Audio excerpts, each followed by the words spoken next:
Well, we've got our first report card on AI drive-thrus in the fast food industry.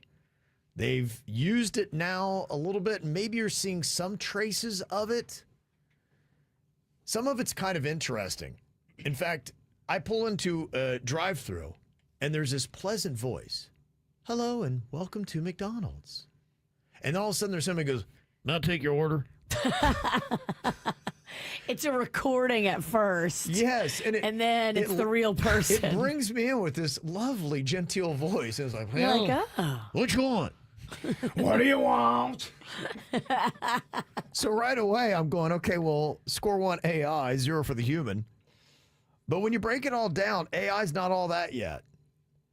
They have found that AI at fast food drive-thrus is providing faster service, improved efficiency, and customer satisfaction. But 22% of the time, the AI voice ordering system glitches. Boom. And you got to have an employee in there to help. That's basically 1 out of every 5 or every 4 orders, you're going to have an issue. And without a human there, I mean, imagine if those are the odds.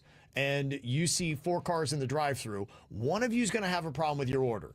There's going to be a lot of unhappy people. Those are not very good numbers. And does the robot really understand what extra pickles mean? That's where it really started to become a problem. When people tried to specialize their orders, the AI was just freaking out, and there's all kinds of order inaccuracies. You are looking at Queen special order over AI here. AI would not get your order right. AI would destroy your order, Jay Bird. Chuck, another one against the robots. It is. Yeah, no doubt. So they found that they do need a human there just to kind of, handle some things.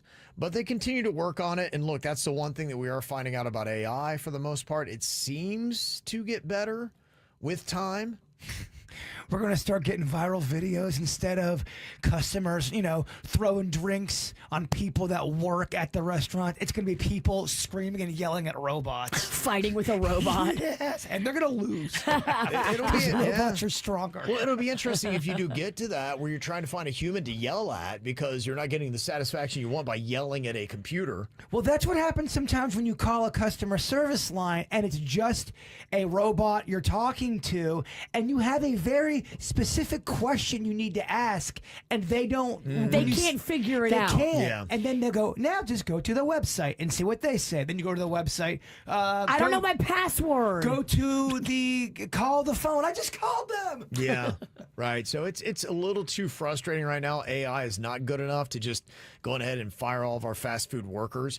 Now, you may be able to cut down on how many you have. And the good part's, like I said, you're getting faster service, improved efficiency, and customer satisfaction. So it's a great tool to help out the humans, but it's not a replacement yet for the fast food worker. And they've also discovered something interesting about artificial intelligence. They say as it becomes more powerful, it's producing more incorrect information.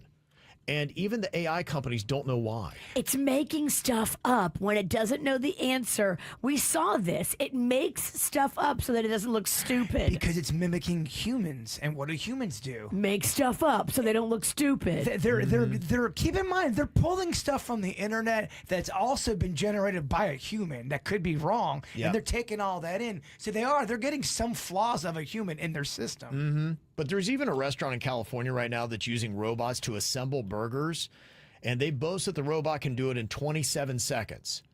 And so with robots taking your order, making your food, all they really need is a chaperone just to make sure that, okay, that burger looks good, that order's right. So if you had a person on each, you could staff the place with 2 people instead of maybe 6 or 8. Yeah, your burgers may get to you quicker, but what a cold existence we're heading to.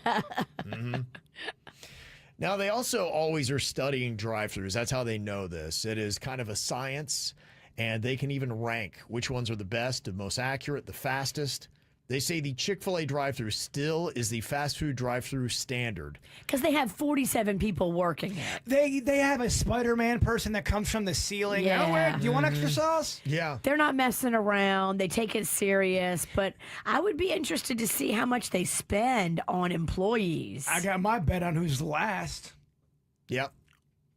Burger King. Burger King. Now, what we're talking about in this category specifically is most likely to get your order right. Do you still stand by that being BK? No, Burger King would most likely to get it wrong. You do not get it your way. You get it their way, and you have to take it. On the face. Somebody was worse. Somebody was worse? KFC. Oh. KFC came out as the worst drive-through for accuracy. Who was is BK low? Yeah, it's not great, but it's definitely not Chick-fil-A. It's closer to KFC than it is to Chick-fil-A. They say Taco Bell is the fastest drive-through. Consumers get in and out an average of 4.3 minutes. Unless it's 1 o'clock in the morning, I would agree with that. They are pretty darn quick. Yeah, and then as far as speed, behind them is Wendy's and Dunkin'. So those are your fastest. And I don't know if I see a lot of automation in those. Is Taco Bell, Wendy's, or Dunkin' running on AI? No, No. Taco Bell straight up people. Not by us. All right. So I don't know. I don't know that you're going to see all drive-thrus being AI equipped just yet. Still got a little bit of time. This is how we do. It's the KBJ Show.